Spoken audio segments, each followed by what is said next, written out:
What's going on, everybody? Welcome to a brand new edition of the Chris Stevens Writes YouTube show. If you're not familiar, if you're new to this part of town, welcome aboard. My name is Chris Stevens. I'm a novelist, journalist, podcaster, music lover, sports fan, car nerd, cultural critic, sometimes dating and sex podcaster. If you guys are new, once again, you can check all of those episodes. There's about 100 of them. We're closing in on the official 100th episode since the relaunch. I may do a live for that or just go all out and celebrate everything I've done this year, because doing 100 episodes in one single year, well, it's a lot, but content is king. You got to create for people to see stuff. So if you found this channel, welcome aboard. I invite you to subscribe, tap that notification bell down below so you can be notified of all new content that drops on this channel. If you are a returning subscriber or lurker, I welcome you back. Don't forget to like and comment on these videos so the algorithm can pop and more eyes and ears can be on this channel. And once again, I do talk back in the comments, so don't be afraid to holler at your boy. If there's something that caught your ear and you want to talk about it, you got a question, or you got some thoughts, drop them in the comments. The more the merrier.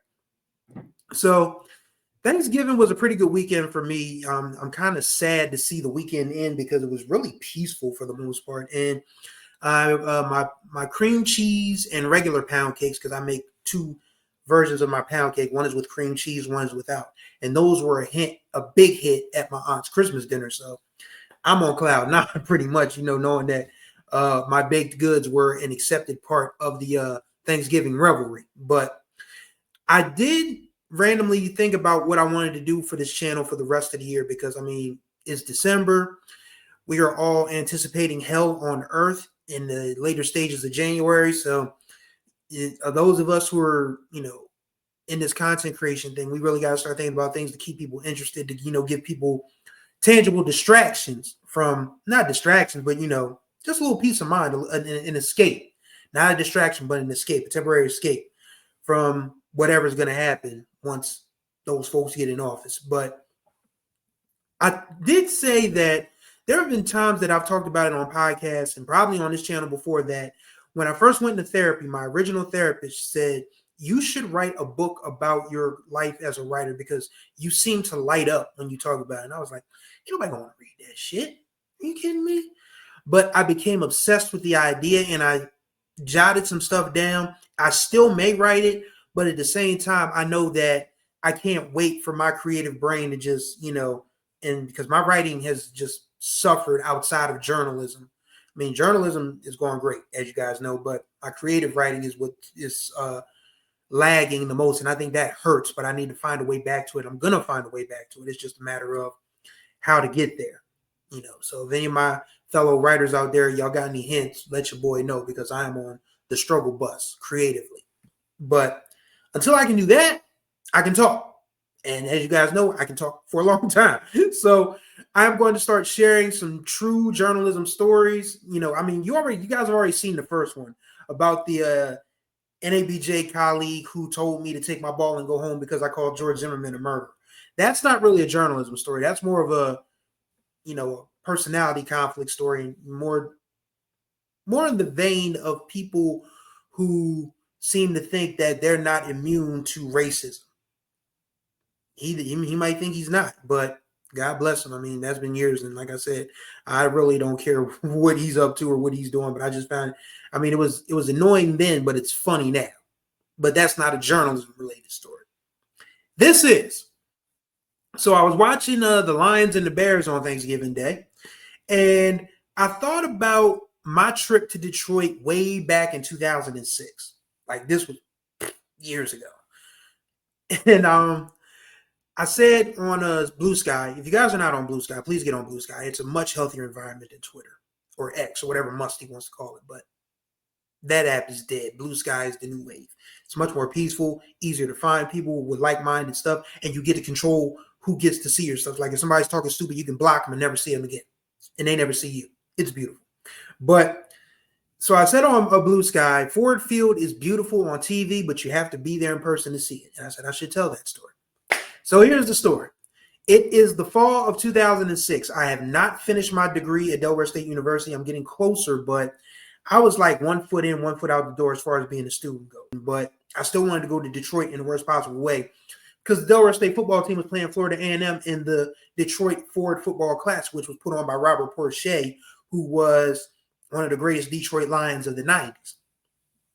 So I'm still like, I'm still a student. I mean, I'm still, finishing up, but I'm not as official as I once was. But one thing I had working for me was that people in the sports office liked me. So Dennis Jones was the sports information director at the time. He had a new boss. His name was LeCount Conaway. God rest his soul. LeCount was a good dude, man. Like, he was funny. Like, he used to, we used to, he during game days, he was all business, but he would cut up with us at the same time, the reporters and the students, the student workers or whatever. So Dennis introduces us like first couple of days of school. He's like, this is Chris Stevens. He's finishing up his degree here. He's an aspiring sports writer. He's had internships. He's written for the school paper. He would love to come and cover the game in Detroit. And the count said, okay, he's on board. It was as simple as that. I was like, wow. Okay. So I'm getting on a plane again. So 2006, this is an important context to the story. My grandmother passed away on July 4th that year. That was a tough year. I mean, that was a tough summer. My car died. My first car, my 94 Mitsubishi Diamante. Loved that thing like no other. Transmission kicked the bucket, and my mom tried to store it, and we were going to get it fixed, but our neighbors, some hating-ass neighbors, had it called in as an abandoned car, and I never saw it again. And so whenever I would come home, they would literally run in the house when they saw me coming because they thought I was, some kind of, gangster or whatever. No, but I was still very much pissed off, and you probably should have, you were going to know about it, but they ran the house whenever they saw me, but that's another story for another day. And, it had been an eventful summer for, my mom, she was working through things, trying to get custody of my now younger brother. It was a circus. 06 was tough. And I had also been on a plane for the first time that summer because I went to the NABJ convention in Indianapolis, Indiana. That was my first time flying at 24 years old. So about less than a month later, I'm back on a plane again. This time my mom's not driving me to Philly International to get on a plane to go to Indianapolis. I am leaving with the Delaware State football traveling party from Dover Air Force Base. Like, we literally had to go through the whole thing, unpack the bags, down to your, boxers and underwear and all of that, to go through the Air Force Base and all. So do that, get on a plane, scared to death because I hate heights. I mean, I do not like to fly. So that took a little getting used to, but we made it to Detroit, and a colleague of mine was working at the Detroit Free Press at the time, and she was like, do you want to come see the newsroom? I said, hell yeah. So we were staying at the Renson at that particular time, and she came and scooped me in a free vehicle and took me to the newsroom, and I got to meet the sports editor, the managing editor, a few other folks. Just got a quick little tour of a real newsroom. Not saying the Delaware State News wasn't a real newsroom. I mean, I enjoyed my internship there for the most part. Andy Walter, my sports editor at the time, he worked me to death, but he made me understand that if you were going to be in this, you had to deal with the deal. And I dealt with the deal that entire summer. And I learned a lot. But the Detroit Free Press was like a newsroom. And it was, just getting to talk to those folks, and it's just like, wow, so this is what the big time is like. Cool. So do that, come back to the hotel room, can't sleep because it's just like, the nerves are on 10. So I am dragging when we are all getting on the bus to get to Ford Field. And Ford Field is just massive.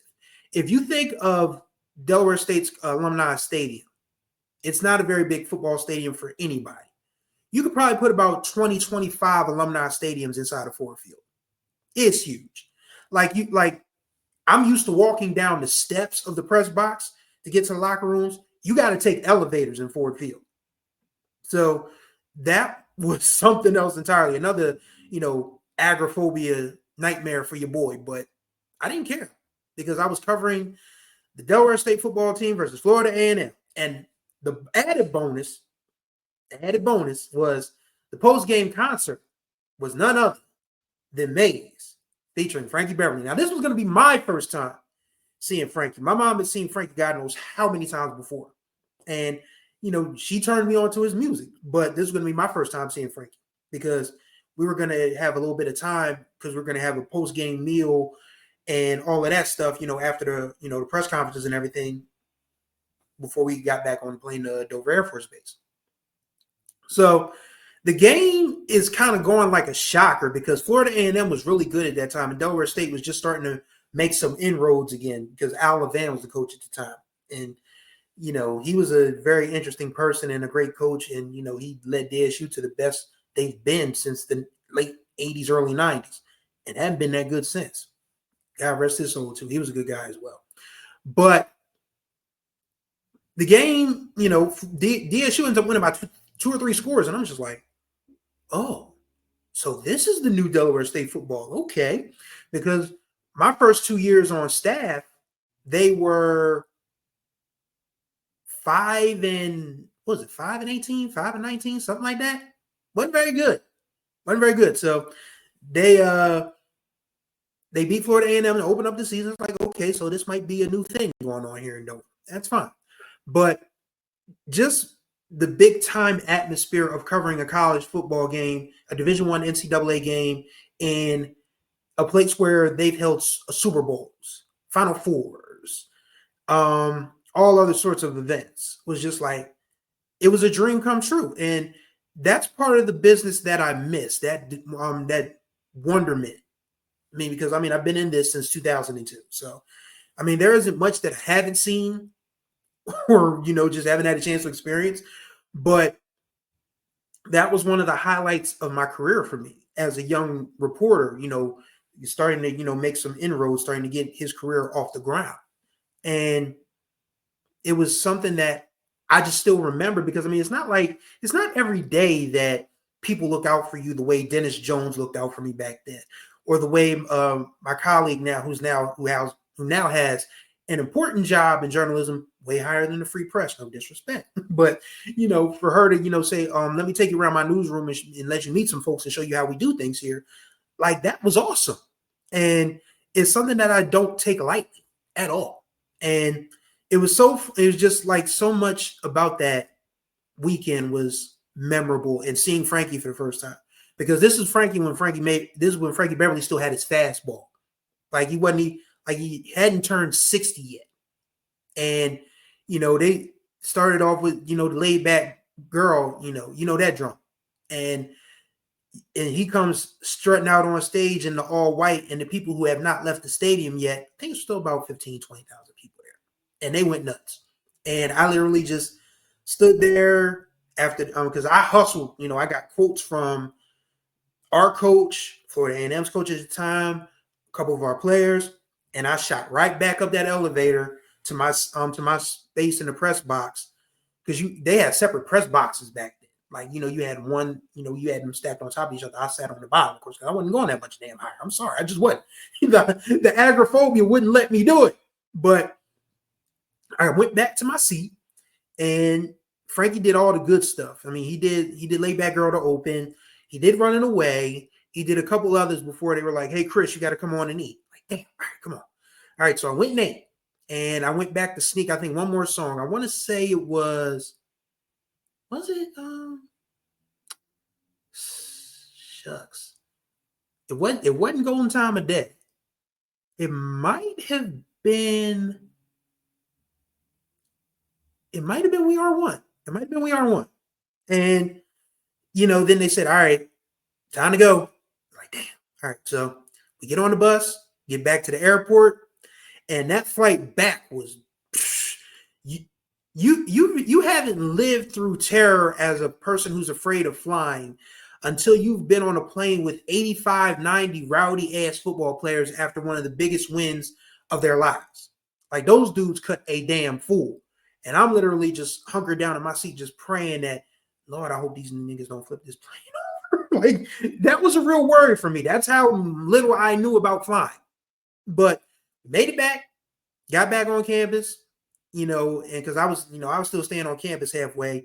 Actually, I did have a place to stay because, I had signed up for one, and I had the worst roommate experience of my life. Maybe I'll do another episode about that. But that weekend was just something that told me that journalism, the sport, being a sports writer was all I want. I mean, I've had weekends prior to that. I've had experiences prior to that that told me that journalism was all I wanted to do. Being a sports writer was all I wanted to do. But being able to live that life of flying to go cover a game in a big city, in a big stadium with a big time atmosphere wasn't much better for me at that time as a young man, even especially after the hellish summer I had. I lost my grandmother, lost my car, dealing with family stuff. There's a lot going on. But there was a light at the end of the tunnel. And sports and journalism have been that for me for a long time, and I'm always going to be grateful for that. So that's my Detroit story. I didn't get to see a whole lot of this city. I mean, I've not been back since. I would love to go now just as a tourist to go check out some stuff. But, just that was my first real experience feeling like a grown-up sports writer. Like, yes, this is what Stephen A. does. This is what Mike Wilbon does. This is what Bill Rhoden does. And it was just like, it was a dream. It was a dream come true. And 18 years later, I'm still reminiscing about it, as you guys can see. It was a wonderful experience, and I wouldn't trade that for anything. I have a few more of those, and I have some bad ones too. I have some funny ones too that I'm going to share on this channel. So be sure to stay tuned for those, and I thank y'all for watching. There is going to be an overnight scenario. There may be a music episode as well if I can figure out which song or album I want to talk about this week, because there's so much always going on in the music world that I can, talk about. But I want to thank you guys for watching. Greatly appreciate your time as always.